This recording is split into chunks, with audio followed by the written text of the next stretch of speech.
Good arising, brethren. This is Big Judah coming to you guys from California. Before I begin, give all praise to the Most High, Yahweh. Acknowledgement to the earthly mother, who is wisdom, who is Holy Spirit. Acknowledge Yahweh Shai. Pray to the Most High. Blesses this lesson this evening. Gives us more knowledge of the events of the past in order to understand events that are currently happening on the earth. So we get a much better understanding of the things that are soon to come on the earth. Brethren, we're going to get back in here to the Black Celts book. And what you're going to realize is that, when we have this information from the Black Celts, we have the information talking about the people that were here before the Indo-Europeans were here, then we understand when you watch videos and things like that, they're talking about, a lot of these so-called white people are talking about the ancient Celts. And they like to read all this information and folklore from the ancient Celts. But they never tell you that the ancient Celts were our people. They just leave that out there. They leave that fact out there, and they just don't really clarify the fact that the Most High's people were the ones that were here thousands of years before the Indo-Europeans were here. So they'll give a lot of information. You can find a lot of information on YouTube. But you just have to have that, in your mind that when you start talking about things that it was before the so-called white man showed up, you got to understand that those were our people. Once you understand that, then, hey, let them talk. Let them give clarification.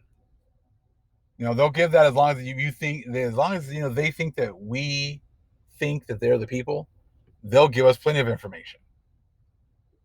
We're going to get into something right now, though. We're going to get into the language of the Black Celts and some of the names, okay?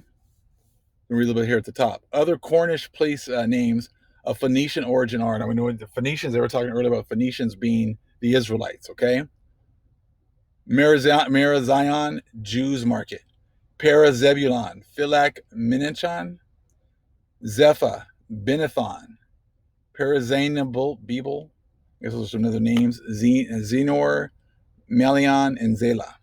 The last name, Zela, is generally translated as dry enclosure. The same place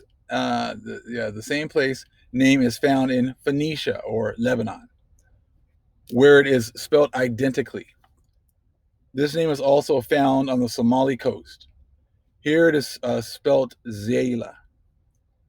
It should also be remembered that many stone objects which have been found in Cornwall are believed to be Phoenician. So again, a lot of these structures and things that are there they want to say Phoenician, but they know it's Israelites, Hebrews. In 1880, the first archaeological evidence surfaced. An interesting relic in the shape of a bronze bull, approximately 2 inches long, was found in St. Just in Penrith. Its Phoenician origin is undeniable. Again, Phoenicians, Israelites, they know exactly what they're just trying to use another word to not give us credit. Nothing new. But now we're going to check out this next part right here. The Arthuric naming system of Britain and Ireland. So they're naming after, the Arthuric people, which are so-called black people. Says the Welsh did not use surnames until the 16th century. Before this date, the Welsh people used their first names to distinguish one person from another, with the addition of the term ap, which means son.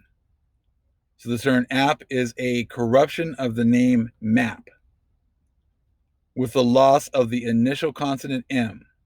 This term map often occurs as mab, with a mutation of a P to a B. So an illustration of this is found below. David Map Rise, or David App Rise, or David Ab Rise. Okay? So you see how the names are different here and how they were used before. The term app or ab are rarely used in Wales today. It only survives in abbreviated forms. Okay? So they don't use that same kind of, how they do the names. Okay? says the alteration of Welsh names first occurred in the early 16th century. So as soon as the Indo-European shows up, they start changing stuff. Okay. Says in 1534, Henry VIII forced an act of union between England and Wales.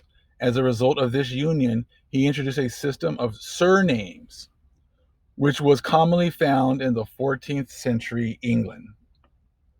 Other Welsh names which have been anglicized are, okay, so here we go again with anglicizing. See, that's the whole thing. When you start getting into the anglicizing, changing of words, making them more white, that's what we should be saying. Okay, that's exactly what they've been doing and on these books. Okay, and the annals, okay, of Ireland, they're anglicizing everything, and then they just ignore the fact that there was an original writing of these names that they're just ignoring. So again, other Welsh names which have been anglicized are David ap Rhys or David Priest, Sion ap Howell, John Powell. So as you can see, they're just changing up names, and it's kind of giving you an example of how they did it and the why. The ancient naming, okay, system is also found in Ireland, Scotland, and the Isles of Man, in the form of Mac or son, okay, and Mick in Scotland. Names frequently specify the occupation of the father, e.g., Macpherson, son of a parson. In the Isle of Man, the term Mac is often abbreviated and the C becomes mutated. Mac Isaac or Kissack. So this form of naming is generally regarded as non-Indo-European. Like that, just non-Indo-European. Since it is a conglomerate in nature, the Indo-European names are generally simple compounds. Okay? Chandra Raja in Sanskrit means shining moon.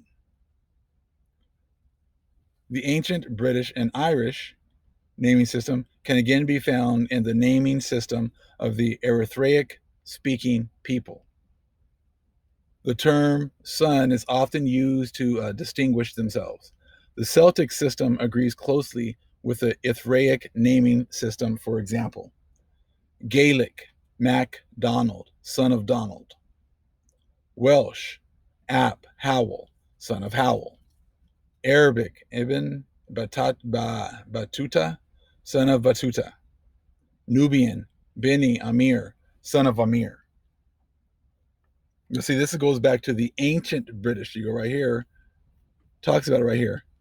The ancient British and Irish naming system can again be found in the naming system of the Eritreic speaking people. But see, when they say the ancient, Irish, they're trying to make it seem as if it was themselves, the so-called Indo-Europeans. But so you can tell just by the way that they call each other by their surnames, you can tell that it's not the same people. It's another people because of the way that they actually just give their names. So even names are very important. And how they anglicize the names, and with these anglicized names, they try to make it seem as if they're the ones that have been here the whole time. There's just a taste of much more to come. Just want to kind of get that out there because I'm sure someone here is going to know a whole lot about the names and are going to be able to throw some more information in the comments section. And this is how we get more information. If you guys have more information, please share it. But it just shows you how they're not able to just take our information and anglicize it, and then we not be able to figure it out. Because in this book, much of this information is already filled out. It's already given, you get that knowledge and understanding so that you can hear, and you can hear them talking, you can hear through the lies. You realize that they just have our information. And they've been hiding it this whole time until now. All praise is to the Most High Yahweh. Acknowledgement to the earthly mother, who was wisdom, who was the Holy Spirit. Acknowledgement to Yahushai. Shalom.